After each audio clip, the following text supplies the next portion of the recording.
Hey everyone, so tonight I wanted to discuss I Still See You, and this was a movie released a little while ago starring Bella Thorne. And that was my primary reason for watching it, is because I really like Bella Thorne as an actor. And I will say that this sort of falls into the typical tropes of all of her movies, whereas like the movie itself wasn't necessarily the strongest thing.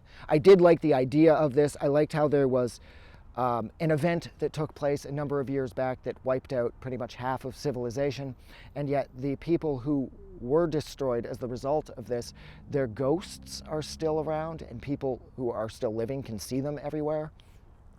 And I also liked how this movie at times, maybe this was a low-key nod to Tarkovsky's Stalker.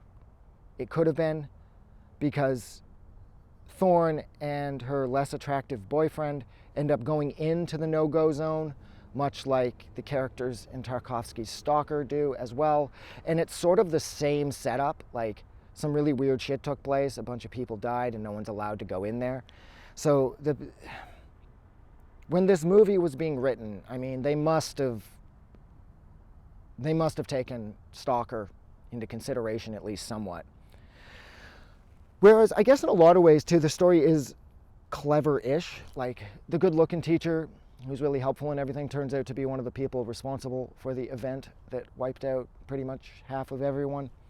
And the whole time you think he's at home living with his daughter, but his daughter is one of the people that were killed as a result of it. So when you see his daughter walking around his house at the beginning of the film, you just assume everything's normal, and there's no way that you could put together that she is a phantom, but she is. And that was kind of clever, I suppose, but the best part of this movie for me, was Bella Thorne again. She always ends up in these like mediocre movies that, because of her talent and her ability to carry said mediocre movie, her performances always manage to sort of elevate things somewhat.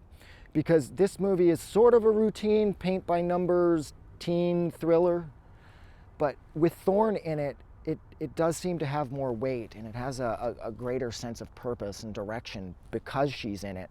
And she's the primary reason why I stayed till the end, because this movie was cool. I thought the ghosts walking around and shit was fun, and I liked the no-go zone, and I liked how it reminded me of Tarkovsky's Stalker.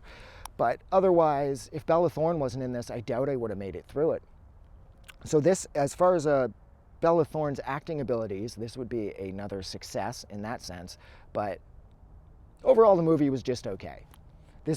Bella Thorne's performance is the reason to watch this film.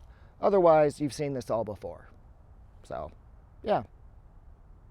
I think I'll leave it there. Kept this one short too. So thank you so much for hanging out with me for a little over 3 minutes while I discussed I Still See You, starring Bella Thorne. If you liked this review, like always, don't forget to do something nice for somebody. And I am going to go, because even though it's not even 5:30, it's completely pitch black here. And it's an uncomfortable feeling because there's a field in front of me and there's a lot of coyotes around here. So yeah, have a good night.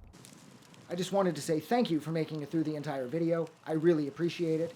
And I'm going to remind everyone one more time, even though I've probably already done this in the video that you just watched, to please click the like button as well as the subscribe button, because it helps this channel grow. And thank you for hitting like and subscribe, and we will see you guys really soon.